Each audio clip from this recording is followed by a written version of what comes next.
So, in the mentoring space and in the clinical space, this idea of how do we help parents and educators understand some of these complex ideas, but make them really accessible and use language that translates. And I think that's what we're doing all the time is trying to translate science into practice. So finding the right language sometimes is a part of that discussion. And we've been having some fun conversations about that. So I think that's where we're at. We're going to keep that conversation going. Awesome. I was writing a report this week and this idea kept popping into my brain because in my mind I kept thinking motor, and I was typing motor, for example, and ocular motor, even, praxis. And I'm writing this report for people who are new to diagnosis journey with their child. So it was like, what? Start writing motor. Like, what even is motor in the context of a little child who's playing and moving and new to their family? So yeah, it was just this juxtaposition of being very clinically focused and trying to be precise. And, in my mind, as I'm formulating the assessment results and formulating a description really for them about how all these apparent somewhat random presentations and impacts on function are showing up for this little one. And I'm already thinking about intervention.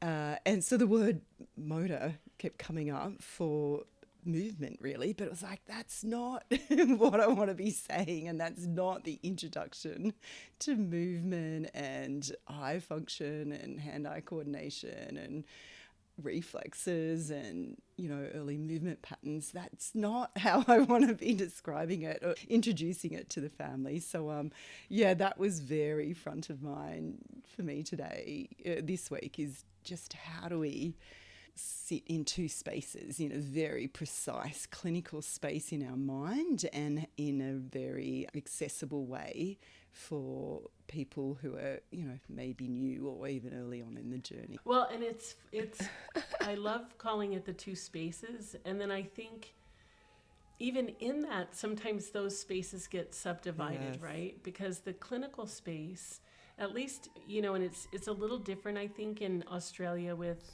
NDIS funding and the way that things are funded here in the States. But we often have to tie things back to this medical coding language in order to find that our services will get reimbursed. And that's an advocacy piece that we have to live in this clinical space that is also interfacing to this medical billing space and to the language of medicine, if you will.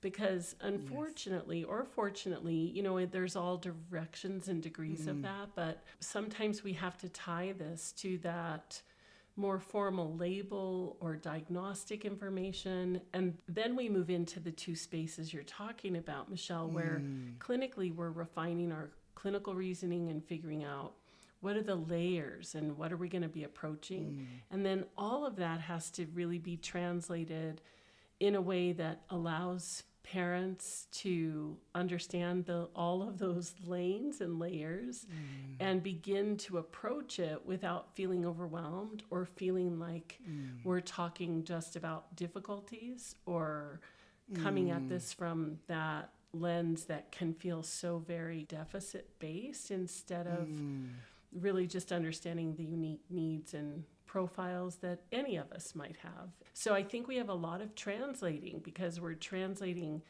for parents into the spaces that we hold as clinicians, and then as clinicians we're translating into and out of that more kind of medical ease and then out of it so that we can really operate more holistically. I think it's hard. So that's why we're having these conversations, because it's a lot of places of translation. Yeah, totally. Excuse my sick voice this episode, but I'm here. But the other thing that brought to mind from both of what you've said is that we're always trying to translate it with precision. And that is actually so hard. Like you're saying ocular motor, Michelle, which for me, because I'm a clinician and I know what that means, I have all this associated imagery and ideas that help me understand that. Whereas if I have to explain that without that term, I have to use all of those other words to help them give the same imagery, and do that without being too complicated, and help them actually gain the idea that the eyes are moved by muscles, and those muscles have to coordinate so that the eyes move together and not separately, and the vestibular system or the gravity receptor, like again, I very quickly get into all this other language that I then have to explain. So it's hard to get a fine line between the detail and the precision, but not too confusing, but still accurately reflect what's actually going on in ocular motor movement or whatever. I think that's kind of what we're going to try and do today, right? Is the higher routes of sensation and affect. So I guess, where do we want to start? I mean, a high route of sensation is sensory discrimination. So maybe we should talk about, we've done that I think before, but maybe do it again. What would be kind of fun is if we connected it to ocular motor as a starting point, because that's kind of what you started to do, both of you, as you were talking. And this is that translational space that we're going to have to live in, and I think build out in our minds that we're holding all of that. So if we're thinking about ocular motor, so ocular is to do with our eyes, and like you said, Corey, our eyes move, but our eyes are in our head, and our head is attached to our body.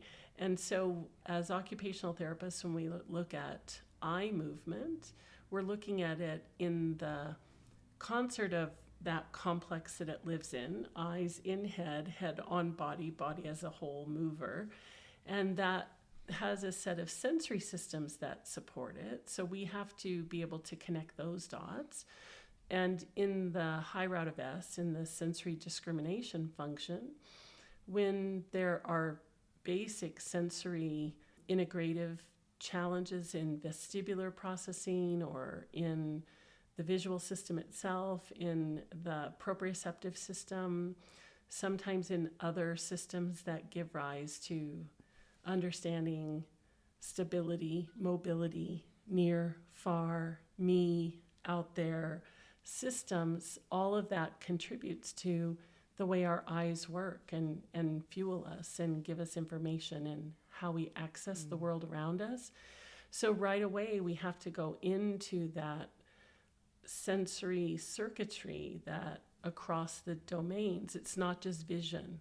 And that's the genius of sensory integration, is that we understand that it isn't one thing, but it's the integration. But then we have to be able to look at the bits and the parts and where might the issues be, so our treatment actually is effective and isn't just general. But then as OTs, we're always pulling back out to the lens of, well, how does this impact everyday life? And why is this important? And why do we think this is important? And I think with parents, the starting conversation is usually around that. What's important in daily life? And then connecting them into the bits and the parts of what might be going on. But, I think we just have to listen so carefully to their description and their concerns. And then sometimes we land on, oh, so you're telling me that your child often can't find you when you call their name, and it doesn't seem like they know how to look up to regard that you've entered the room, and you're really worried about how they interact with you and how they look and find you. And if that's what they're describing, then that cues us in to saying we need to be looking at maybe some of these parts. And ocular motor is such a way in to seeing what's happening in the integration of the vestibular function in particular, and that's so foundational in our work. Anyway, those are all the ideas, and I'm just connecting across those spaces, Michelle, that you named. But I think that's what we have to do in our clinical thinking, is we're kind of moving between them and then trying to translate what the family sees as the daily impact, and then finding what is going on there. So yeah, I think it opens like all of these places of question and curiosity, whenever there's a concern. And then each of these sub things that live on the spirit form, like ocular control, they all have a story behind them. They all have all of this depth and richness to them. And it can be mind-boggling at first, but it's also like a problem-solving journey all the time. Yeah. I love it because it allows totally. us to be really strength-based and neurodiversity affirming and positive, really. So the question that came to me is why a little child's so distracted and why are they so clumsy? So that's what took me to look at tracking saccades, vestibular system and the others. But that was the start of the conversation, and the end of the conversation they saw me do the assessment and have a look at tracking saccades, convergence, divergence, and they noticed it was like, oh, look at her eyes do that. And so when I was able to then go, yeah, she can't separate her eyes from her head and she's moving her head, do you know what happens then? So when that noise is made, her whole body is turning towards the noise to find what it is. And then, oh, that bag looks really exciting. Michelle's ball's over there. That looks really exciting. You know, that's possibly the base of this inattention and distractibility. And they joined the dots. Like you can kind of see it happen. You know, it happened several times when I was with them. So it went from, oh, please pay attention, Michelle's here, you know, like she's got things to do, to, oh, I just saw it show up again. Did you see that just happen? It's like, yeah, she's not trying to not be with us here. And, you know, she was really eager and sweet to be with us. But, that saccade wasn't happening without her head moving as well. So she bumped into the ball and the wall and the things. Absolutely. So you're connecting how the ocular system, which on the spirit form anyway, we think about that as a kind of a foundational motor capacity. So we look at that in the low route of the motor system, but then we right away connect it to the high route of S, the sensory discrimination function, because the vestibular system really does underlie that beginning midline orientation and then the ability to smoothly and accurately organize the tracking patterns and the movement patterns of the eyes. And so it's a set of cranial nerves that are using the vestibular system as the foundation to sort that. But then what's so cool, so we're in the high route of S, but right away we're connecting into the high route of A, because these saccadic eye movements and being able to look toward and come back, that's how working memory begins. That's where distractibility is anchored out of, is that I know what I'm looking toward and I look at it, and then that informs what I was thinking before. But if you have to turn your whole body like this little one does, it takes you out of the here and now into the next thing and the next thing and the next thing. And so lots of times distractibility, we see it in the ocular motor system, and we see it bounded in that very first executive function, which is really saccadic eye movements. So the high route of A on the spirit form is this executive functioning kind of system, but it's based in sensory discrimination and basic motor function. And we connect those dots, and then we know what the treatment plan is. If you just see the distractibility, then you follow that as a behavior, but you don't understand the foundation of it. So the high route of S and the high route of A are supported by the low route of M. Wow, that's mind-blowing and so important. But it's kind of liberating, because then we don't go down the behavioural route, which we... Yeah, behavioural approach. Yeah, 100%. I was going to say the executive functioning box. I love on the model, because I'm looking down at my model right in front of me, and I love that there's at the start, like the very left hand first column of the executive functioning box is the sensory motor foundations of executive function. And so, and the other thing is like in the model, you might see something in multiple boxes, and that's because Tracy's trying to give you clues as to like this function relates to many places in the brain. Like, so, it's got in that literal column, it's got sensory modulation and regulation, because of course regulation impacts your ability to access all of your executive functions. And then it's got reorient to goal, like eyes, ears, and midlines. And that, of course, brings you to the postural box, because that's all about eyes, ears, and midlines. And you've got the prospective motor control. So that's another thing. But it's about trying to integrate the sensory motor functions to be able to do the executive functions that I think we, in the adaptive capacities of like what we're looking for in function of life, the executive functions are often being described in the stories. And so we could work on like lots of cognitive strategies and different things, and they're useful 100%, but you also want to pair that with understanding why the executive function capacity, that maybe attention for this kid, or just, I guess this capacity is not just attention because it's so broad, but reorient to goal at midline, which was relating to an inability in this moment to even just have the capacity to separate my eyes from my head. So now if I have to reorient, I have to physically come back to, which is way harder than just like move my eyes back. And so that is tripping up all of her attention. But we could also talk about clumsiness as well, relating to all of this as well. So I don't know where to go, but I love that the model can help cue you, and you don't have to know every term on that. On the model, like you can do it blank. Yesterday I was saying to somebody I mentor, for a long time I just used the S and the A and the M in my head. Like, am I guessing that this is like sort of more motor based or affective or sensory based? And that kind of just helped me. And of course it's blending, but at first that's all I could kind of come at. And then add layers and layers and layers and layers. And it's so fun to be able to add layers. Anyway. We could talk about we started with the ocular motor, but the other description of this little one was around not having the smoothest coordination generally, not just of the eyes and kind of attention, but also generally.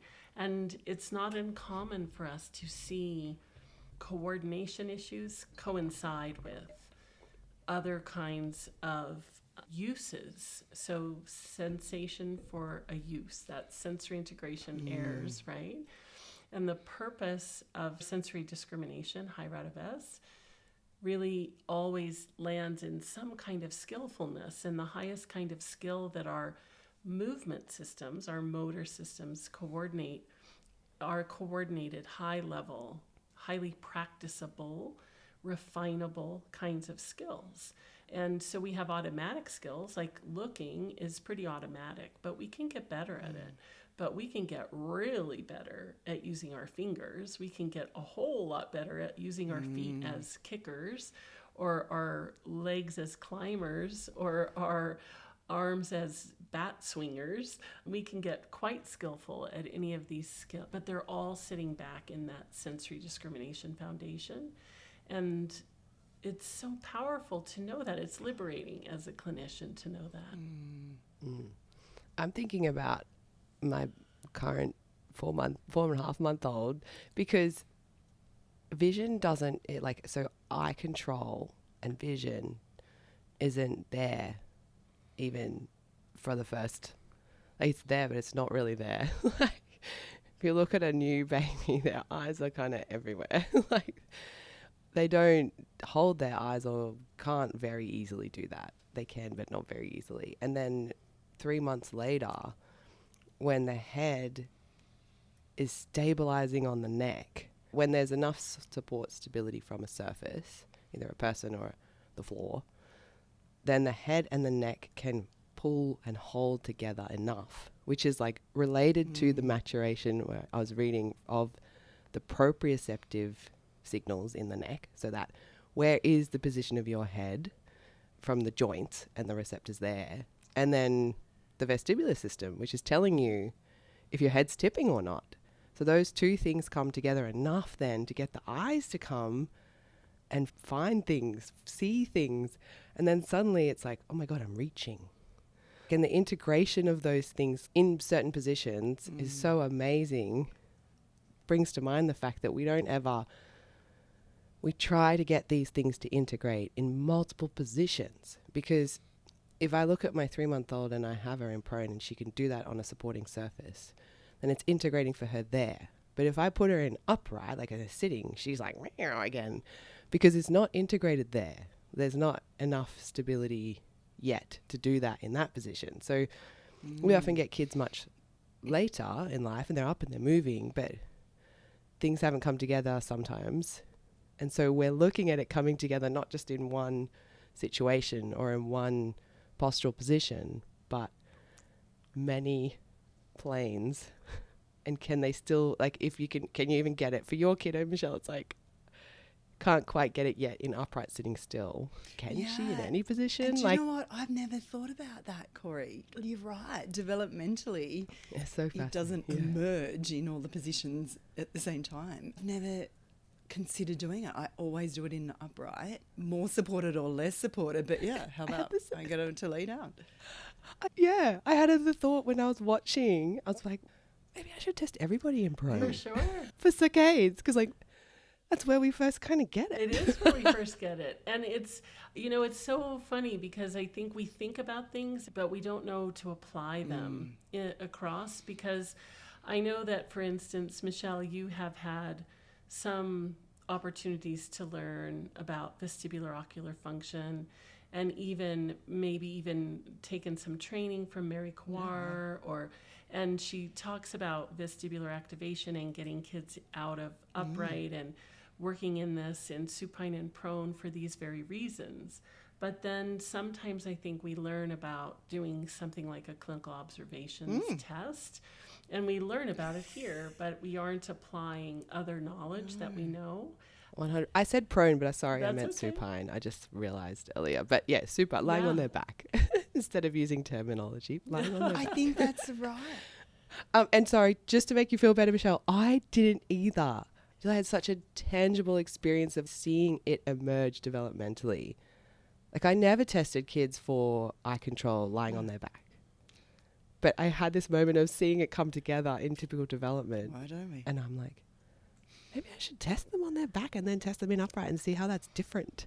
Like, that would give me such a big clue as to the integration of the head, neck, proprioceptive, vestibular communication function that helps you get your eyes and working. Going back to the capacity, and what capacities do they have it? Where are they working at their best? And maybe it is in supine. Yeah, so interesting. And I think that's the point, Tracy, that sometimes we get not prescriptive, maybe the word's administrative. Like, I've learned, we did the SOSI-M, we've done COMS, we've done the ClinObs. Originally, I think that's from AIRS, and it's been adapted the form that I use, but the administration of those is not in supine or prone even. So I just haven't blended developmental knowledge with adapting it to a test. Yeah, well, and you're supposed to do it standardized. Like, obviously with the SOSI, which is structured observations of sensory integration motor, which we both love using.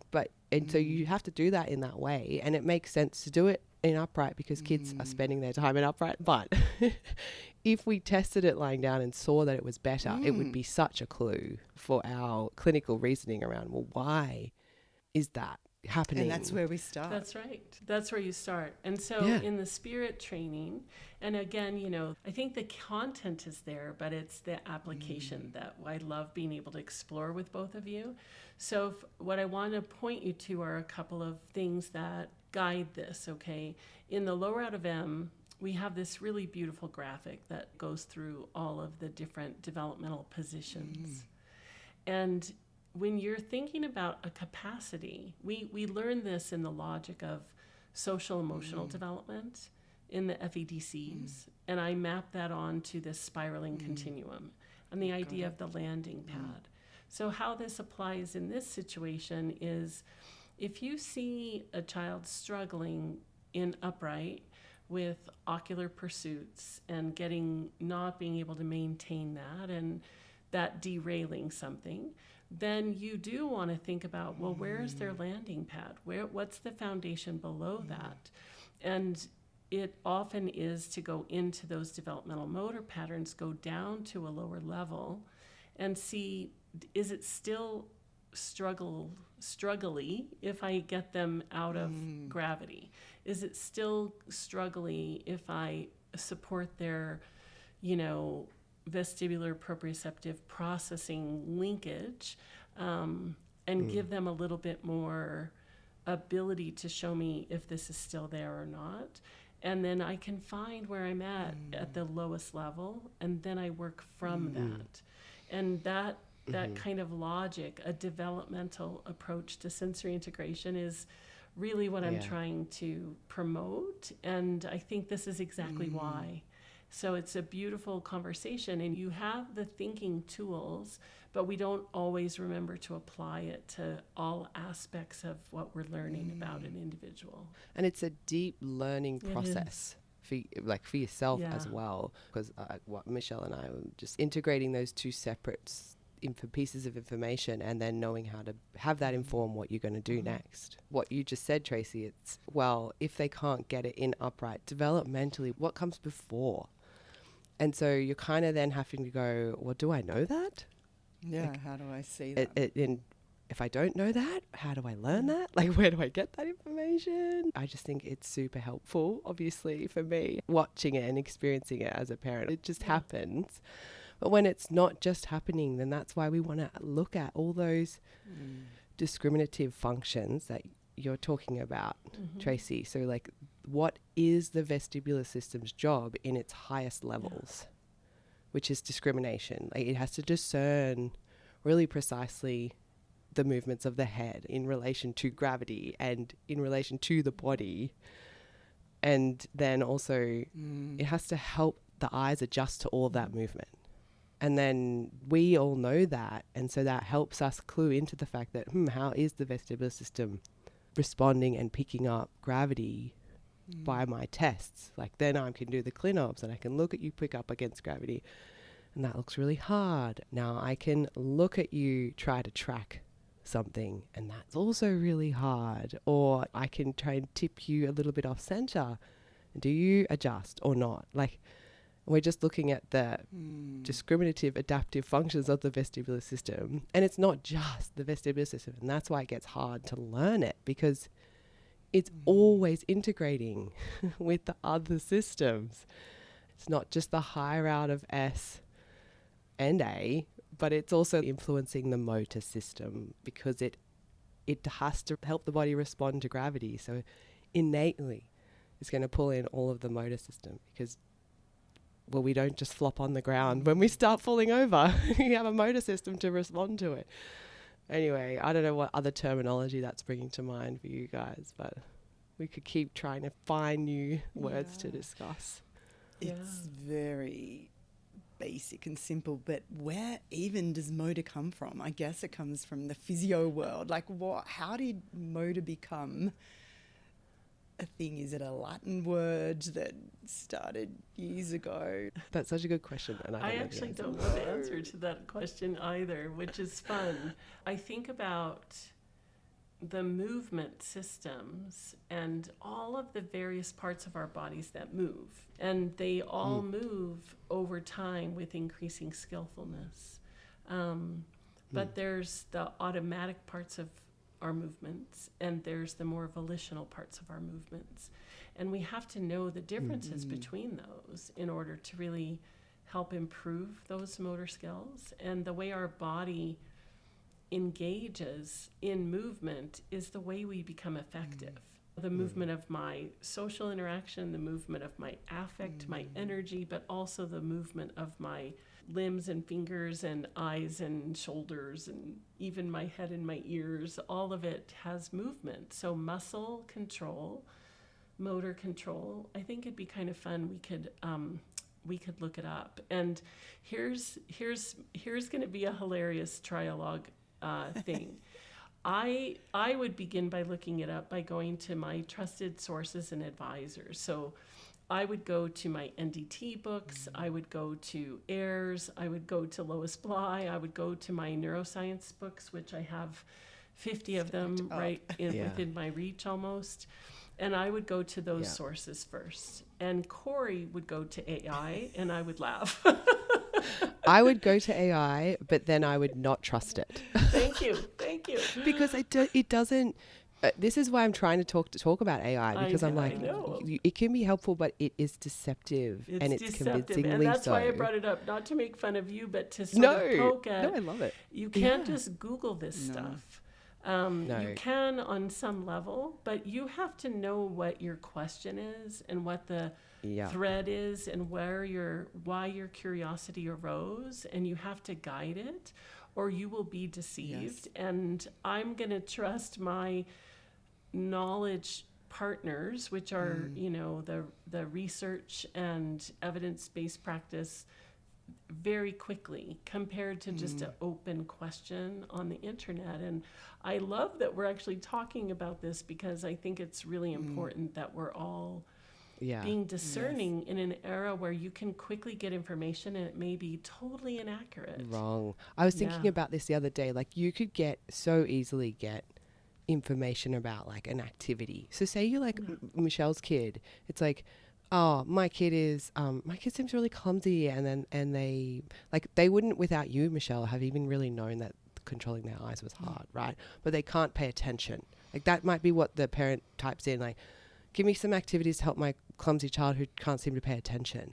And AI might pump out a bunch of activities, but it doesn't ever understand the background piece of where is that potentially not integrating, like why may be that hard for that child. Because like I said at the start, you could do a bunch of cognitive strategies to help with attention, and I'm not saying they're not useful, but you never then get adaptive capacity in the ability to discriminate head position in relation to the neck, in relation to stability and midline for eye control. And so like, it could pump out a whole home program based on like who knows what, like, and it can do it really well. But I'm like, well, that's not where they're at yet. It's not developmentally appropriate. And even if you provide that context, I'm likely to do both. I'm likely to say to AI, okay, using Lois Bly, Kendall as, so I'll feed it some context, the data I want it to draw from. It still doesn't quite know it. I was searching up terms, neurodiversity, the history of that actually, and I knew that Bloom was the first in-text to write about it, and it wasn't pumping it out. So I think on the third question, I was like, find the quote and, the source of Bloom. Oh, thank you, Michelle. Good idea. That's a very clever question you're asking. But it was like, I had to tell you 3 times to go to the originator of this term. So, you have to know what you're looking for. And even if I said, what does Lois Bly say about the root of ocular motor difficulties? They mightn't land on it. They'll go and land in the wrong spot. And then I can think, oh yeah, Lois Bly said that, off I trot. But it's not refined enough, even when you feed it. It also makes up stuff. It's like, and you can even feed it, like we try to feed it stuff and be like, don't make up anything, don't do anything. But Sam Altman, who's like the literal creator, like with the ChatGPT, he's like, people trust AI way too much. Like, they just take it for fact. He's like, it's not fact yet. Like, you have to look at it. Anyway, I did look up on Google, although it's all AI integrated. So how do we escape that? I do not know. But the Latin root of the word motor is mot, or M-O-T. I don't know how you pronounce it, but it's derived from the Latin verb movere. I don't know how you say that either, but which means to move. So it makes sense. Motor, to move. Which one is it? Sherrington that says motor is the final pathway? Yeah, he does. And also recently I was rereading a lot of content from Daniel Stern, and because he's one of my favorites. And so he's kind of the real literal father of interpersonal neurobiology before Dan Siegel, really. He also said that the movement system is where we learn everything. It's how we understand everything. It's where we can obtain our understanding about what's happening. And particular for him, he was interested in understanding it for the development of self and the development of self and other connectedness and relationship, and that you can see everything in the motor system. So in the spirit model, we connect that the motor capacities do come from foundational motor systems themselves, because in the brain we have motor circuitry, but they're also linked to the sensory discrimination functions in particular. They're also, though, drawing from the activation circuitry of the regulatory system. And so where you see a lot of kids struggling to get ocular pursuits, it can be based not so much in sensory discrimination functions that we've been talking about, but it could be that they're really in a protective state and they're unable to move out of their frozen vigilant midline and just have the ease and fluidity of scanning and tracking patterns.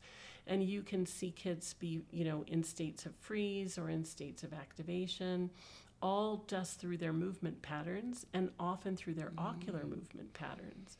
And so we always have to be open and curious and wondering about what's happening here, because the treatment plan for someone who has distractible ocular pursuits, like the little one you were talking about, Michelle, is very different than the one for a child who's kind of frozen and unable to pursue anything other than the most stable thing in the environment, which might not be a human.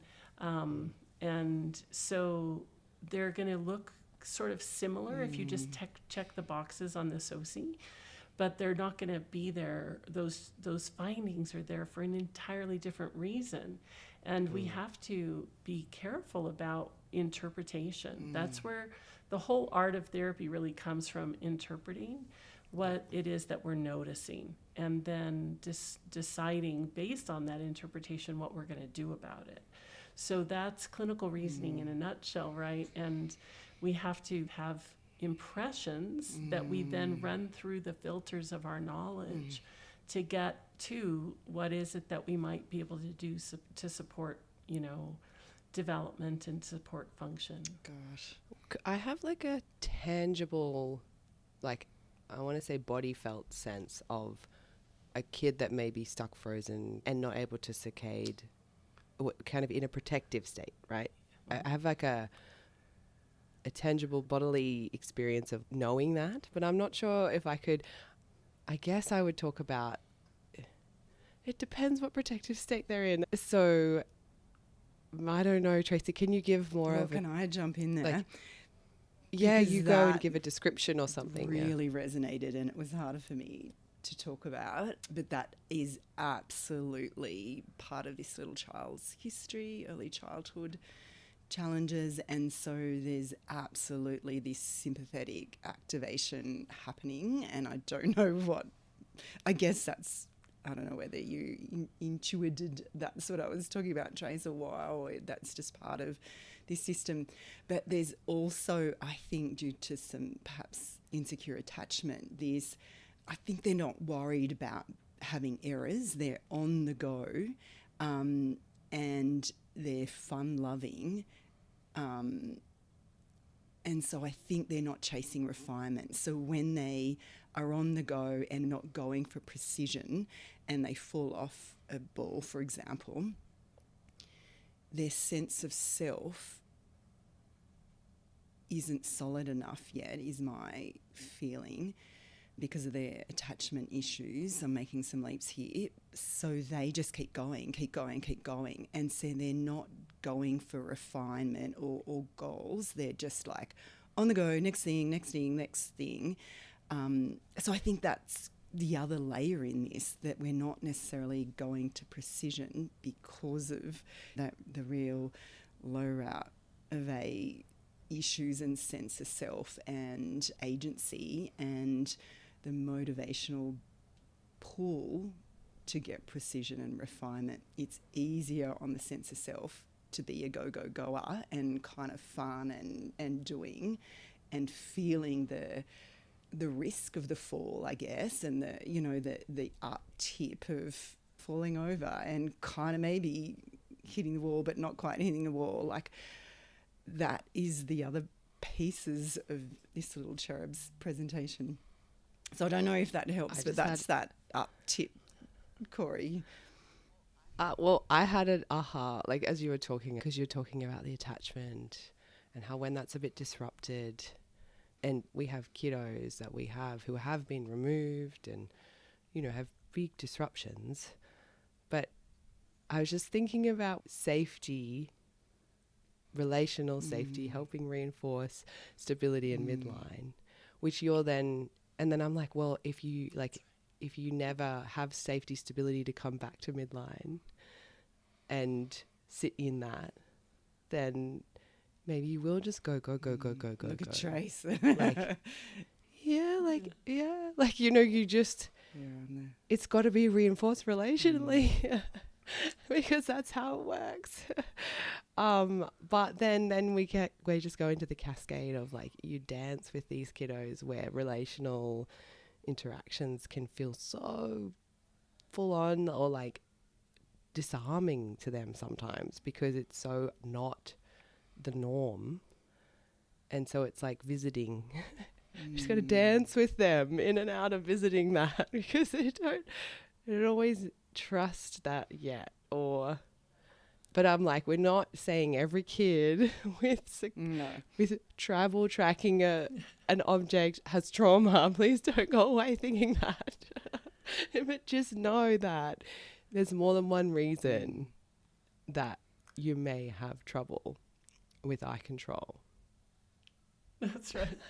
Yeah, absolutely. And, our job is to continue to remain open to exploring all the options. And even when we notice something that's quite a clear and obvious connection, this ocular pursuit issue is based in some motor issues that are grounded back in the high route of vestibular proprioceptive processing.